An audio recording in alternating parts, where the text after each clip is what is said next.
the initial phases of Depot Square. Since that time, we've had multiple meetings with smaller working groups of individuals made up of some BDDC members, folks from the city helping participate, folks from departments, as well as meetings obviously bringing in some of our potential development partners to talk about some of the aspects and some of the avenues that we think may be successful for getting this project in the ground. We've also been meeting with our architecture team and going over some changes that need to be done to the architecture of the building, as well as to the building and site designs as relates to the direction that the 7th Amendment puts us in. And just to clarify what that means is the 7th Amendment that was negotiated between the city and the BDDC and Renaissance basically concluded that we would be focusing for this time period on the financing and development of Building B. And for those of you who don't know what's Building A versus what's Building B is the mixed-use building. It looks like a C-shaped building. It currently is the building that fronts Main Street and Riverside Avenue and runs along both those streets and contains the public piazza. It has the retail on the ground floor and the residential above that, as opposed to Building A, which was the complementary building just north of Building B that was only residential in nature. So again, the focus of this effort with our architects and our planners and our site design folks, as well as with the BDDC and our financing partners from a financing standpoint, have been on Building B. And it's important to note this because, as you may recall, last year the mission for us was to look at what type of municipal financing or municipal bonding did we believe the estimated would be for us to bring forth both Building A and then Building B. We spent about 6 months working on the plans and the efforts to come up with that number, which at the time was about $6 million in bonding, was sort of our estimate was for Building A. We had a truncated period of time to come up with a similar estimate for Building B, which ended up with that $12 million bonding number. And we felt that it was really important, now that our focus is 100% on Building B per our 7th Amendment with the city and the BDDC, to really hone in more particularly on that design the way we were able to do with Building A over that 6-month period. So again, we started this process on January 14th, and we've made amazing progress in the last couple of months with both design and with financing exploration. I'm going to talk a little bit about that now. So from a site standpoint, the building envelope is changing very, very little. So we're keeping, again, this is that C-shaped building, if you will. This would be Main Street, and this would be Riverside Avenue, and this would be where the piazza is. And to the north here was where Building A was located. So Building B is staying approximately the same shape. We're working out some of the kinks on the building as far as the turn of the building and the angles of the building from a constructability standpoint to help from a cost savings perspective as best as possible and from an efficiency perspective as best as possible. But large in part, the building's footprint, the actual where's the building going to meet the ground, is staying primarily the exact same. From a site plan standpoint, we are working on site plan amendments that address the fact that Building B is intended to come first without Building A, and some of those changes are related specifically to parking and the convenience base of parking. So we're trying to work on site planning amendments that provide parking that is even more convenient to the existing, especially the existing retail and residential that exists in the building as contemplated today. Obviously, as folks understand, that the closer and more convenient retail parking is, the better it is for the actual retailer. So this opportunity of focusing specifically on Building B has allowed us to rethink some of the parking. There was always parking up here. This is where Building A would be, and there was always parking behind that, and there was always the temporary parking field that's the large field at the corner of North Main and Riverside Avenue, but we felt that there was an opportunity to bring more convenience-based parking up to the building and even closer to the actual piazza. So that's from a site perspective, that's what we've been working on, and we will need some amendments to the site plan. From a ground floor layout perspective, it's kind of hard to see, but the basics are that we've reconfigured some of the mechanical space to make it more efficient. we've added amenity space to the building. So the building, as of 2 months ago, was about 140 units and 20,000 square feet of retail. All the feedback that we've been getting in recent months is that we need to be amenitizing the building more, meaning we need more amenity space that's segregated for the use of the building residents, such as, common space, community rooms, whether it be a workspace that people can have Wi-Fi and work out of, a gym, moving the bike room so it's more convenient to those types of common spaces. So we've actually, the bike room used to be over here as an example, and it's been shifted over here, and we've moved and created an amenity package that sits on the northern leg of the actual building, which from a retail perspective was the biggest challenge for a retailer to rent that space. It's a space that's tucked back here with the piazza on one side, the Muse on another, and no street presence whatsoever. So it's just an opportunity for us to take that space that's more difficult to lease to retailers and turn that into a positive and address some of the concerns that some of the folks in the financing world have had about the lack of amenity space for the actual building itself. So now we have approximately 4,000 square feet of amenity space and 16,000 feet of retail, which is the exact same retail that would run along Main Street and North Main Street. And we've made some additional changes to standardize the commercial space. We've been thinking, this corner at Riverside and Main Street is probably the best corner for a restaurant from a visibility perspective, and we've really been looking at that space and speaking with, we have 3 retail brokers that we're working with right now on trying to market some of these spaces as we go through this planning and design process. For the upper floors, the building is relatively the same on the upper floors. We have changed the mix somewhat. There were a lot more unit types in the old building B than there are today. And what that does is it helps from an efficiency standpoint in that if you have 15 unit types, you have to buy 15 different types of kitchens or kitchen layouts. Whereas if you have 8 unit types, you only have to do 8 different types of kitchens, which can ultimately save you some money and actually produce a product that's superior for the same amount of money to the product that you had before, and also provides efficiencies just from a constructability standpoint and a time standpoint. So we've lowered the unit typologies, and what that has done, in addition to what I'm going to talk about next, which is what we've done to adjust some of the actual average units, it's changed the program to be from 138 units to 152 units, and that's only because the studios increased by 5% because of this efficiency factor, and the 2 bedrooms decreased by 5% relative to the overall number of units. So it's a slight change to the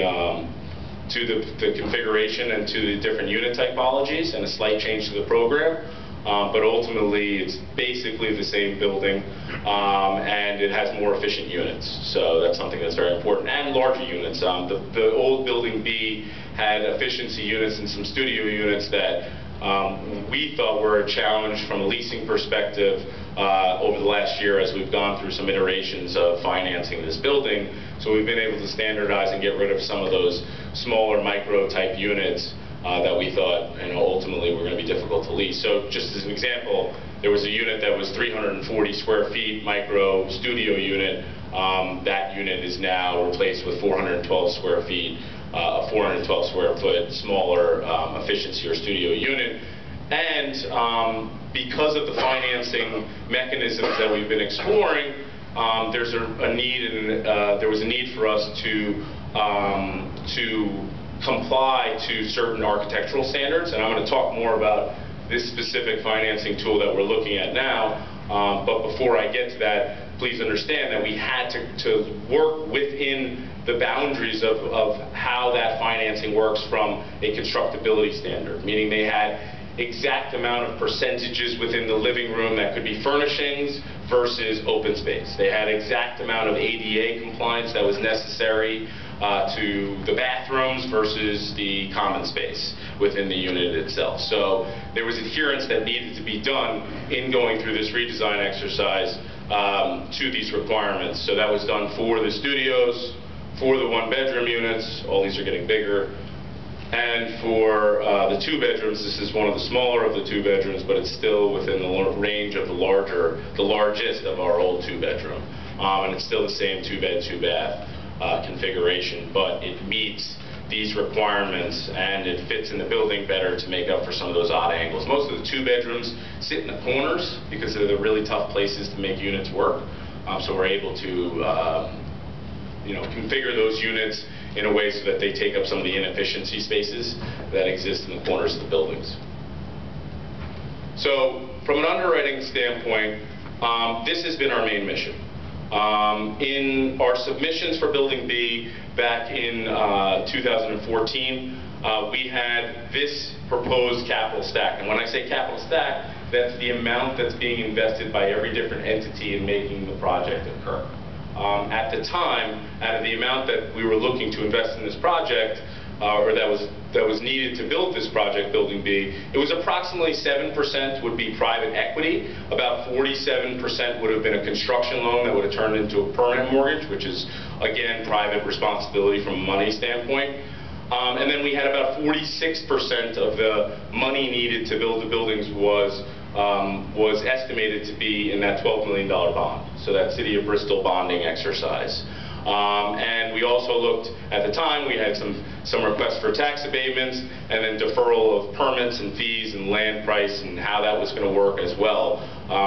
And what we've done in 2015, after obviously going through that process, is we've heard folks, and we've heard that $12 million in bonding is not going to be amenable or achievable here. So we've gone back and we've tried to get creative with some other financing methodologies, all with the goal of increasing number 1, increasing number 2, finding another gap financing methodology, and significantly decreasing the City of Bristol commitment that we were looking for in 2015. All in all, there's going to be an equalization of a need for these 2 items at the bottom, which are not, not cash in by the municipality. They're less cash from a tax perspective, but the enterprise zone and all the programs that exist in Bristol provide for abatements for everything from a factory to a mixed-use building. So this is not out of school with process that has been followed. Obviously, we're looking for our own unique program, though, that applies or that fits well with this type of development.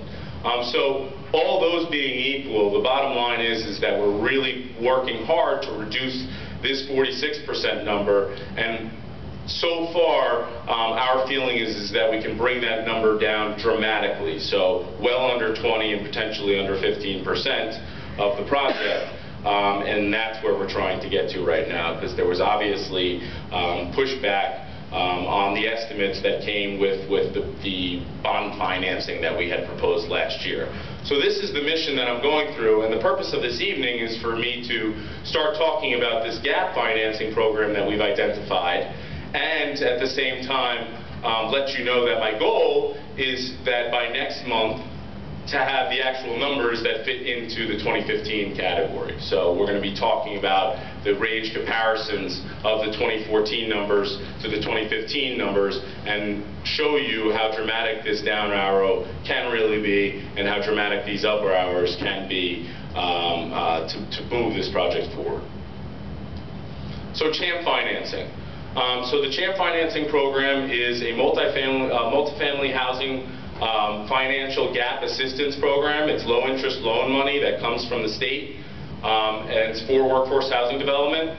We are targeting in the AMI incomes for this housing of 80 to 120% of average median income. So if you took the middle of 80% and 120%, you're basically saying the average Bristol worker is the target incomes. And these incomes for a single person range from $44,000 a year as the maximum estimates to $72,000 a year for a single person. A 2-person household, it goes from $51,000 a year to $82,000 a year, and for a 3-person household, it's $57,000 a year in earned income, up to $92,500 a year.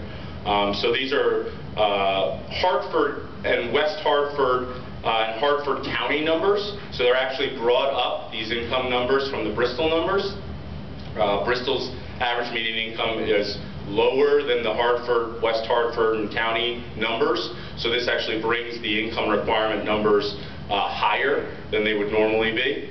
And then the associated rents that go with that are the rents below. So we're talking for studios anywhere between $750 a month to $1,100 a month. For one bedrooms, anywhere from $939 a month to $1,400 a month. And for two bedrooms, from anywhere from $1,170 a month to $1,755 a month. Now, the real point that I think is important to make here is that these rents, in general, under the Housing Trust Fund and the flex money, are actually higher in most cases than the market rate rents that we've been projecting for over a year and a half now. So we will actually be charging less money than this to make the building and the finances work, but these are the rents that they allow you to charge because of these median incomes. So if we were to receive, say, $5 million in gap financing to lower the requirements necessary for assistance from the city, and we would obviously plug in private money with that, we'd actually be charging less rent than the maximum allowable rents because the market rate rents are less here than they are in the city of Bristol. So it would really have zero effect on what we were going to charge for this building. It is basically the exact same, if not less, than what we would charge no matter what. And that's obviously through our rent studies. I know there's folks that stand up and say people could only pay $640 a month, but I can show you umpteen statistics throughout this city of average median incomes and professionals that can pay much more than $640 a month that are actually living in other communities because there's no housing that's nice and walkable and provides that retail experience here in your city. So they're working here and spending their dollars somewhere else, just so you understand. Just to go over some of the income, so all these folks in the state of Connecticut, and obviously this is a breakdown for Bristol as well, all these folks fall within those income ranges.